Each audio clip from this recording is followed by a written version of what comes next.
I'm a content creator. I'm 24 years old from London. Also a historian. I just love fashion, beauty, education, everything. Say comparison is the thief of joy. Perfect smile, perfect figure, perfect skin, perfect hair, and it 100% creates unrealistic beauty standards. Obviously, if you were a voluptuous woman, it meant that you had social status and you could afford to eat. I don't know, maybe that's grounds for divorce.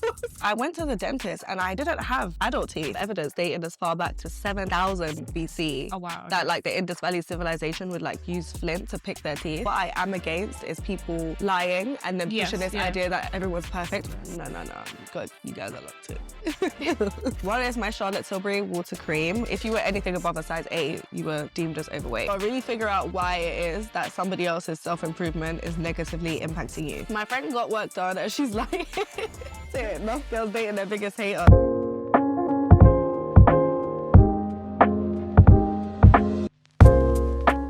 Welcome to Truth Be Told. This is the series where we dive into all things oral hygiene, confidence, beauties, and the story behind every smile. Today, I am joined with a special guest. She's not only a content creator, but she's also a historian and a trendsetter, as well as known from the well-known group Girlbass. Balia, introduce yourself. Oh my God, that was such an amazing introduction. Thank you so much. Well, I feel like you covered it all. Yeah, I'm a content creator. I'm 24 years old from London. I studied history at university, King's College London. So I'm also a historian, and yeah, I just love fashion, beauty, education, everything. So I feel like this is a perfect platform for me to be on. Yeah, exactly. So today we're going to be discussing all things oral hygiene. We're going to be talking a bit about confidence, navigating beauty through social media, as well as the influencer base. So how do you think social media and being an influencer has shaped the way we see beauty today?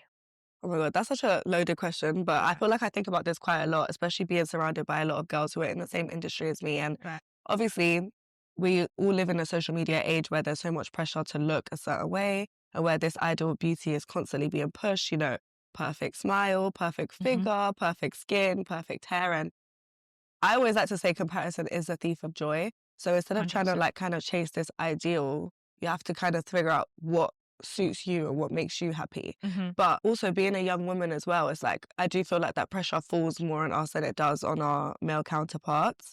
But yeah, it's a journey at the end of the day. Like self-love is a journey, and as much as social media has been a tool that's allowed me to make money for myself at a young age, you really do have to take it with a pinch of salt and not let it completely like overtake your brain. Otherwise you will never like leave your room. Yeah, literally. So do you feel like it's creating unrealistic expectations? 100%. Yeah. But the thing is as well, I don't want to come across as a hypocrite because obviously I am in the industry and people could say, oh yeah, but you're contributing to that. But at the end of the day, like it has, everything has its positives and its negatives. Like it 100% creates unrealistic beauty standards. Obviously there's face app, there's face tune, there's filters, there's literally you can even edit videos nowadays. So I understand why a lot of girls, especially even younger than us, will feel like there's a lot of pressure to look a certain way. So you really do have to also like take time away from it and not let it completely consume you. Yeah, no, 100%, I agree. So many people would assume that influencers are confident, but how does being in the public eye actually affect self-image? Do you know what it is? Obviously, I'm being completely transparent about everything, and I have had cosmetic surgery. If you go on my social media, if you go on my YouTube, whatever, I've always been someone to talk about it because I'm not against it, but what I am against is people lying and then pushing this idea that everyone's perfect when they're not. So it's like, I've always been like really, really adamant about letting people know anything I've had done because again, like, you don't obviously wake up looking your best. And I'll just be honest, like I've had breast, you're very I've had breast surgery, I've had my teeth done, I have lip filler, I have nose filler, and as much as I love how I look, my whole confidence didn't come just from that. Do you get what I mean? Yeah. So it's like you kind of have to find, again, everything's about balance. Like I found a lot of my confidence came from the one way my mum raised me. But as a woman, I always had that insecurity, especially when it comes to this area. So yeah, I just felt like if I could make a change and not go too overboard, then like, why wouldn't I? Do you get what I mean? So you kind of delved into what was going to be my next question. Have you ever struggled with comparison or pressure to perfect sponsors? All my friends literally had boobs. And I know this is maybe too MI, but like, imagine you're a girl, you're growing up. Obviously, you're going through puberty. You're expecting that like one day you're going to have boobs. Like you're a woman. And then like, I literally had like little cherry. No, I feel you because I'm a part of it. Do you get what I mean? I was part of the EB committee and I didn't want to be part of that committee, guys. I'm actually sorry. But it's like, especially because my mum was like voluptuous, everyone around me like literally has this marker of what it is to be a woman. And I'm literally looking at myself in the mirror, 15, 16, 17, 18, thinking, bro, when am I going to get some? Yeah. So I just had to do something about it. And I'm not saying everybody should because it's not for everybody. But again, I had to do what I had to do. So with that being said, do you ever think about what the potential impact of what you're putting out there could lead to others? I do. I actually do. Like, especially, so obviously when I got my breast done, I think I was 20 years old. So I wasn't actually big on social media then. I had maybe like 10, 15K, but I don't think I was making a huge impact. Right. So I decided to, even then with such a small following, like put it out there because obviously people were going to see a change going from nothing to something. But yeah, I do, like I said, I don't want people to ever think that my confidence solely comes from that because it didn't. If you saw my content before I had breasts, I was still confident. I just think it enhanced my confidence. Okay. Yeah. You feel like it impacted you? Yeah, in a positive way. Good. But that's not everybody's story. Yeah. Yeah, I know, because there's been so many like horror Yeah, like stories also when you do surgery, if the doctor's like legit, like they will ask you about like your mental health standing and they'll ask you about your self-image, like they tend to like know who's a good candidate for surgery if you do it in a good place, which I did. So, okay, where did you go? So I went to Dr. Linda Fimara. She's based in London. Okay. So, yeah, so her clinic, so it's in Harley Street, like in Oxford Circus. I wanted to be close to home as well because I do think sometimes when girls go abroad, because those places, the medical like standard of care is not as high and you don't have as many rules as you do in the UK. So I really wanted to make sure that like I stayed somewhere close to home that was safe and like regulated. Okay, so would you say there's a double standard when it comes to influencers being judged more harshly on their appearance when it comes to females and males? 100%. I mean, obviously influencers are going to be judged harsher anyway because your whole job is based on how you look at the end of the day. So if you're a beauty or fashion influencer and people don't think you look good, then I guess people are going to think you're not doing your job properly. But I feel like for men especially, they can kind of go more personality. Whereas like as long as time has existed, women's currency has always been beauty, and that's just a fact. So I don't see it changing anytime soon. So that's what I was going to delve into. As a historian, do you see the parallels between beauty standards now and how have they evolved? Oh, I love this question. Do you know what it is? I try to say not to chase beauty standards because from an academic perspective, women's bodies, looks, there's always been a trend and it always changes. So we see kind of like a cyclical kind of like routine happening where if you maybe look back, I would say maybe 20 years, it was like very heroin chic, very thin, very skinny. That was the ideal, the Kate Moss kind of look-alike. And if you were anything above a size 8, you were deemed as overweight. Then we get into the 2010s, the rise of the Kardashians. It was about being voluptuous. It was about being, thick and all that stuff. But if you maybe go back 300 or 400 years to the Rococo kind of era, you see a lot of voluptuous women in the portraits of artists like Rubens. And back then, because food scarcity was a problem, if you were a voluptuous woman, it meant that you had social status and you could afford to eat. So again, we see how things based on the economy or based on trends or whatever it is, that determines what the beauty standard for women is going to be. So it's like, you never know. In another 20 years, it could be a trend again to be huge. So it's like, you just have to do what makes you happy because you never know. Because I even feel like the BBL era is slowly dying. It is dying. We've seen a lot of people taking it out. Fillers, even stuff like fillers. And people are getting it dissolved. It's so scary because, again, fitness is becoming a luxury now. Yeah. So if you see this whole rise of conservatism and old money and all of that, it's usually associated with quite a thin and lean look. So now the girls are taking out their BBLs, they want to lose weight. So it's so hard to chase because, again, our bodies are a commodity. So it's like, even me as a woman myself, like, I don't know how we do it. Yeah, literally. It's a lot of pressure. It's a lot of pressure. Like, it's crazy. So for people that are watching now the podcast, seeing you online, you come across as someone that's very confident. Right. What advice would you give women as well as young girls that are watching you in regards to confidence? Like I said, I do obviously I love getting my hair done, my nails done. Like these are all things on the outside that make me feel confident to walk out the door. But to even get to the door, it has to be so much inside work that I personally have worked on to get there. And like I said, a lot of my confidence comes from my mum and the way I was raised. And she kind of just put it into my head that like, you're beautiful. Like nobody can tell you that you're not. And I know that not everybody has the luxury to have that. But if there's not somebody else to do that for you, you have to do it yourself. Yeah. Literally. No, I definitely agree. I feel like a lot of confidence does come from your upbringing as It well, does, how you were yeah. raised. A lot of people, like you said, don't get that luxury. And it is a shame. Like, I know that, like, not everyone's going to come Yeah. from a family that is really loving and things like that. But it's like, if you don't get it from somewhere else, you're going to have to do it yourself. So, touching on the oral aspect side, I know that you've had your teeth done. Yes, I Could have. you explain to me how your journey was and Yeah. what was the reason behind that? Okay, so maybe when I was like 13 or no, maybe I was 14 or 15, I actually got braces Okay. because I went to the dentist and I didn't have adult teeth. So like, I don't know what this tooth is called.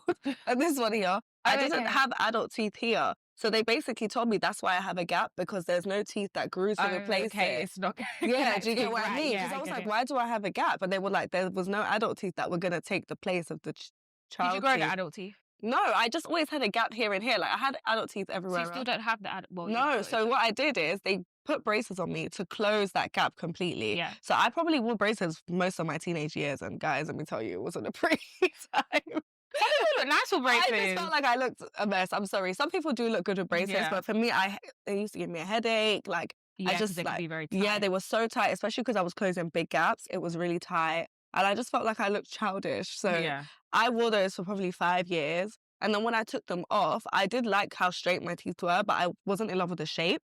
Okay. So then this is actually when I was starting to gain a following.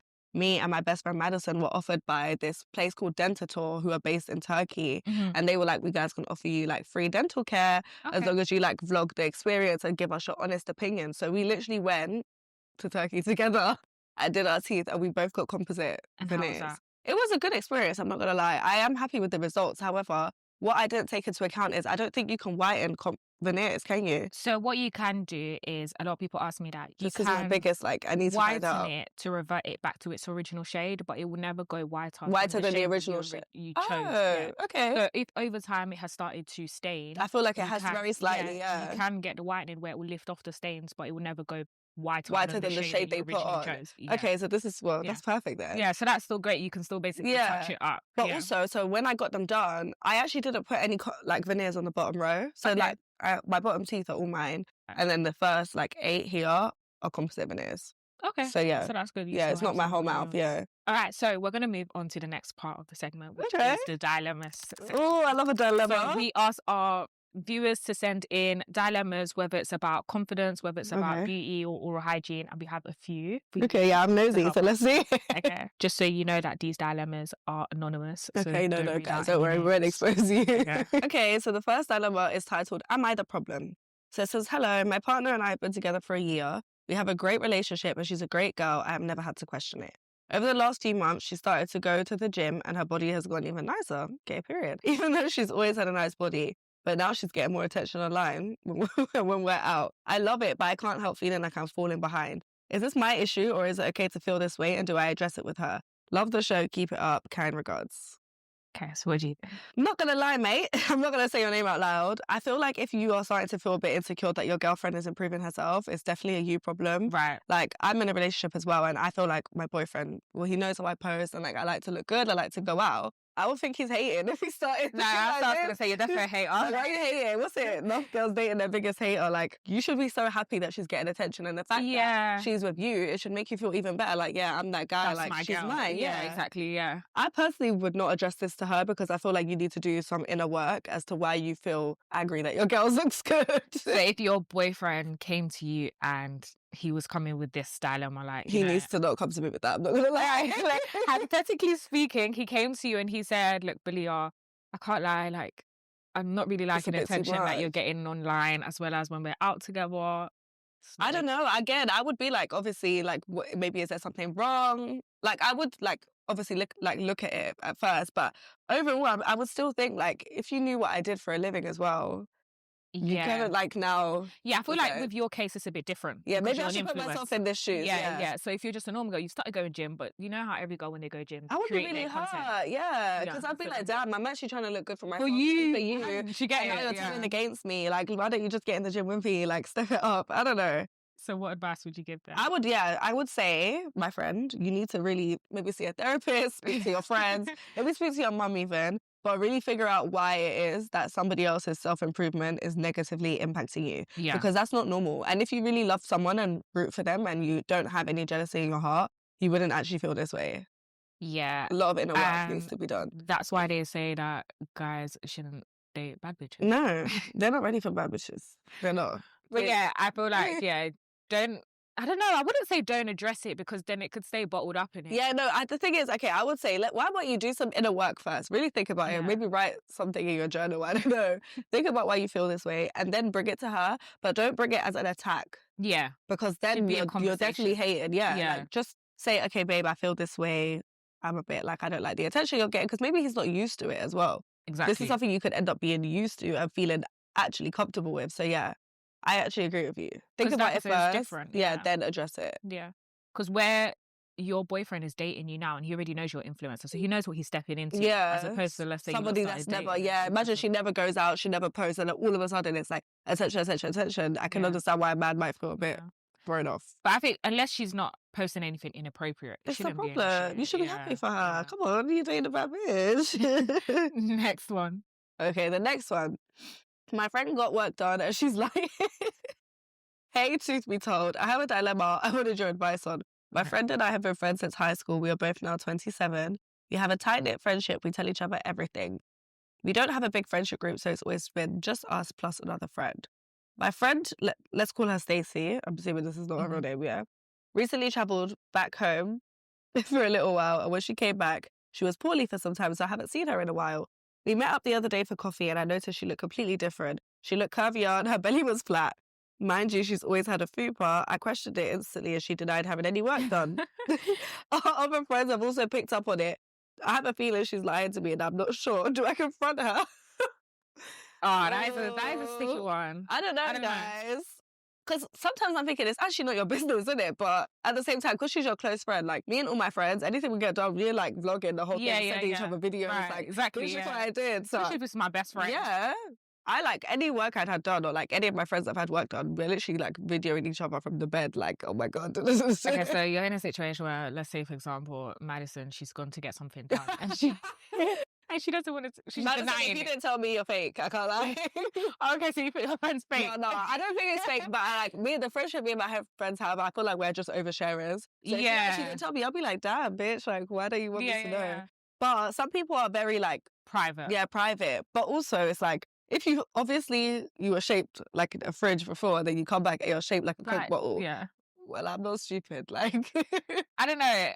I would address it. I would just sit her down. I'd be like, obviously, I can see you got work done, so you it. can actually tell me like it's not illegal. Yeah. But if she keeps on denying it, I would think it's weird that she like lies about something that doesn't need to be lied about. Yeah, especially me, like your best friend. Yeah, maybe if it was like a stranger. Outside, I don't think you have to tell every Tom, Dick, and Harry your personal business. But sure. you're saying this has been your friends, and you guys are now 27. You guys are grown as well, so she shouldn't really feel like scared to tell you that she got BBL. Yeah, no. I'll be offended too. I would say I think you should confront her. Sorry, keep it real. Yeah, I'll just be like, I've noticed this. Like, why are you not? I love oversharing with my friends.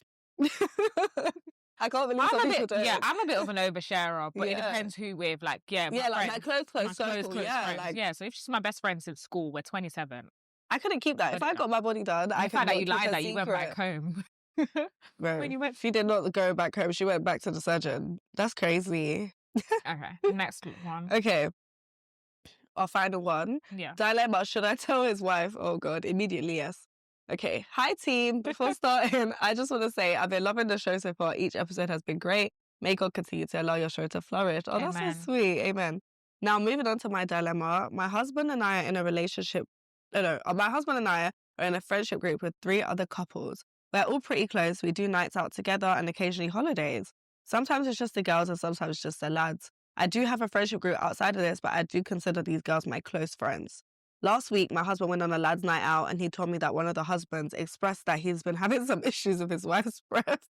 And it's a recurrent issue that doesn't seem to be resolved. Oh, God. My husband begged me not to tell his wife, but I don't think it's right. And he's gone behind his wife's back to discuss her with the lads and she doesn't know. This is actually kind of bad. I know my husband will be upset with me if I tell her, but should I say something? I look forward to hearing your thoughts. So what do you think? This is a bit sticky. I can't lie. First of all, you shouldn't be chatting your wife. You should never be embarrassing your wife in front of your friends. Yeah. That's actually mad. So I don't know. Maybe that's grounds for divorce. No, okay, not grounds for Not for divorce. I'm joking, but that's actually bad. No, because you know what though? Sometimes my boyfriend tells me things, and I would never actually betray his trust. Like sometimes I tell him things, so it's a bit tight. Because I feel like you could just say to her, like, act like you're the one that clocked her breath stunk, so you can help her without snaking your boyfriend, your husband. I mean, do you know what I mean? It still doesn't take away from the fact that the husband now feels like this. Yeah, but then obviously now this will stop her breath from smelling. So he said it's an ongoing issue. So that means that it's like could be health issue, though. Isn't that like halitosis or something? Yeah. Where your breath smells. Or it could But be what is halitosis? It's just bad breath. It could be inside. Some people have an internal issue. Oh, wow. Some people have tonsil stones. Oh, is that the thing where they push it out? Or like it gets removed? Yeah, some people get it on like the sides of their mouths. Oh my God, what it causes actually that? Comes out. I don't know. Not everyone has it. I don't have it. Do you have it? I don't have it. Some people like tonsil stones, and it can actually come out and they smell really bad. And if you've got tonsil stones in your mouth, it can cause your breath to smell. See, that's what I'm saying. I don't know about this one. This one might have to be medical. So it's like, I feel like the fact that the husband is like telling his friends is like really embarrassing for her. Even for him, because as a man, you shouldn't do that. You should be able to address your wife, though. I mean, the fact that he said it on a lad's night out, one shows that maybe it's he really was drunk, him. But it shows that it's really bugging him. It was on the front of his mind. Yeah, and he's obviously confided in these men. But how the wife knows is that one of the men went back to her. Yeah, so her husband went back to her and said, and told her, I found out because he told us. Okay. But then she also said that the group knows now. But yeah, the whole men group. Yeah. I think she has to tell her. But I don't think she should say, oh, I know because of the husband. I think one day she should just be casual with her. Be like, oh, babe, like, your breath kind of smells. And it's obviously awkward because you never want to tell your friend that they smell. Yeah. But I think you're worse of a friend if you don't, because that means now you know she's going out into the world and people are going to have this opinion of her when you could just easily help her. Yeah. Maybe put some breath mints in a gift bag. I don't know. Because in a way, that's betraying your husband's trust and he might not want to tell you anything again. I know. But also you could do it in a way that's like, how would they know? Like, you could just act like you're the one that clocked it. Yeah. You don't have to bring the husband in at all. Yeah, I feel like she should just be like, oh, babe, I've noticed it. It's a long time. You know, it's okay though. Like, come on. Just calm.